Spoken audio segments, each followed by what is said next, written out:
إله إلا الله محمد رسول الله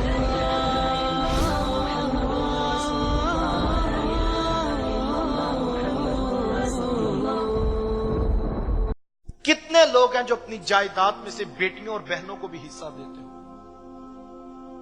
اگر آج کسی کو اس کی ترغیب دلائی جائے تو وہ کہتا ہے یہ کیا بات ہوئی کہ مایا ہمارے ماں باپ نے ہمارے ابا اجداد نے محنتیں کی اور آپ بیٹی کو حصہ دیں تاکہ تیسرے خاندان میں جائیداد چلی جائے۔ میں کہتا ہوں یہ جو آج تیسرے خاندان میں نہیں نہ جانے دیتا، پتہ اس کو لگے گا اس وقت جب جہنم کے پیندے سے یہ تیسرے خاندان والا حصہ اٹھا کے باہر لانا پڑا۔ بیٹیاں مانگ مانگ کے تھک جاتی ہیں، ان کو تانے دیے جاتے ہیں کہ یہ بے وفا ہے، اب یہ بھائیوں سے حصہ مانگتی ہیں۔ تم کون ہوتے ہو ان کا حصہ روکنے والے؟ میں کون ہوتا ہوں ان کا حصہ روکنے والا؟ اللہ کے رسول نے ان کا حق بیان کیا، اللہ کے قرآن نے ان کا حق بیان کیا۔ مجھے بتاؤ جس رسول نے حق بیان کیا ہے، کل اگر حشر کے میدان میں اس بیٹی کی حمایت میں وہ رسول کھڑے ہوئے، پھر کہاں سے لا کے دو گے یہ پلاٹوں کے حساب؟ ڈرو اللہ سے، اگر کسی کا 1 روپیہ بھی دینا ہے آج اس کے ساتھ معاملہ طے کرو، اس سے معذرت کرو، اس کے پیسے اس کو واپس کرو، کل بڑا سخت معاملہ ہوگا۔ مجھے اور آپ کو اپنے گھروں کے اندر محاسبہ کرنا ہے، گھروں کے اندر ہوتے ہوئے ظلم پر خاموش نہ رہو۔ کتنی بیٹیاں کتنی بہویں ہیں جو گھروں کے اندر ظلم و ستم کا جو ہے وہ نشانہ بنی ہوئی ہیں، ان کو گالیاں دی جاتی ہیں، ان پر جھوٹے الزامات لگائے جاتے ہیں۔ وہ جو ساری ساری رات صاحب اپنے سسرال کے دکھوں پر اپنے رب کو آنکھوں کے آنسوؤں کے ساتھ دکھڑے سنا کر سو جاتی ہے، آج وہ چپ ہے، آج وہ کچھ کر نہیں سکتی۔ آج اس کو پتا ہے اس کے باپ کی عزت نیلام ہوگی، محلہ معاشرہ خاندان برادری تبصرے کرے گی کہ یہ جو تیسرے مہینے طلاق لے کر آئی آخر اس میں بھی تو کوئی مسئلہ ہوگا۔ آج وہ چپ کر کے بیٹھی ہے کیونکہ اس کے باپ نے کہا تھا سفید سرخ جوڑا پہن کے جا رہی ہے، سفید پہن کے کفن واپس آنا، ہماری عزت کی لاج رکھنا۔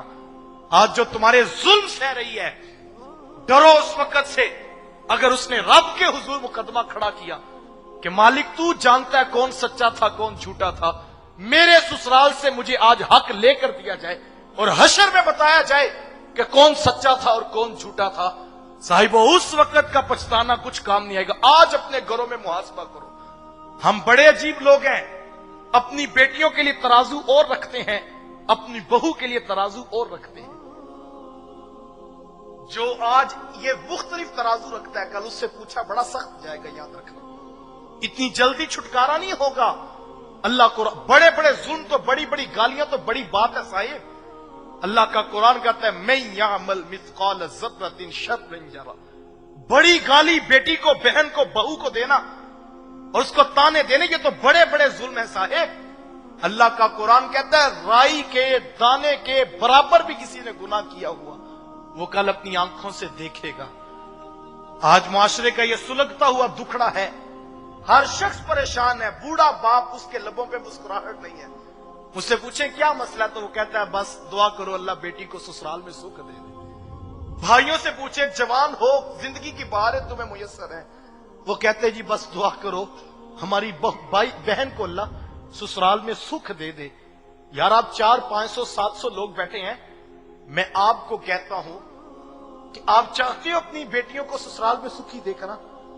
آپ چاہتے ہو نا میری بہو میری بہن جو ہے وہ سسرال میں سکھی ہو جائے؟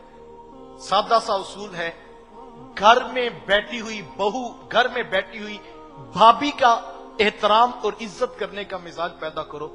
تم یہاں پر بہو کے سر پہ شفقت کا ہاتھ رکھو گے، یقین کر لو تمہاری بیٹی سسرال میں سوکھی ہو جائے گی۔ میری ماں جی بڑی سادہ سی دعا کیا کرتے تھے، اور جب بھی ماں جی دعا کے ہاتھ اٹھاتے تو بڑا سادہ سا لہجہ ہوتا اور عرض کرتی یا اللہ سارے دیا تیاں نو سکھ دمی تے کسے دے صدقے میریاں نو بھی دمی۔ تو میں نے کہنا امی آپ کسی کے لیے دعائیں کرتی ہیں ہمارے لیے تو کرتے نہیں۔ تو ماں جی نے کہنا بیٹا کہ جو کسی کے لیے سکھ مانگتا ہے نا رب اس کو سکھ ضرور دیتا ہے۔ سادہ سا اصول ہے، لیکن ہم بڑے عجیب لوگ ہیں، اپنی بیٹی کے لیے ترازو اور رکھتے ہیں، اپنی بہو کے لیے ترازو اور رکھتے ہیں۔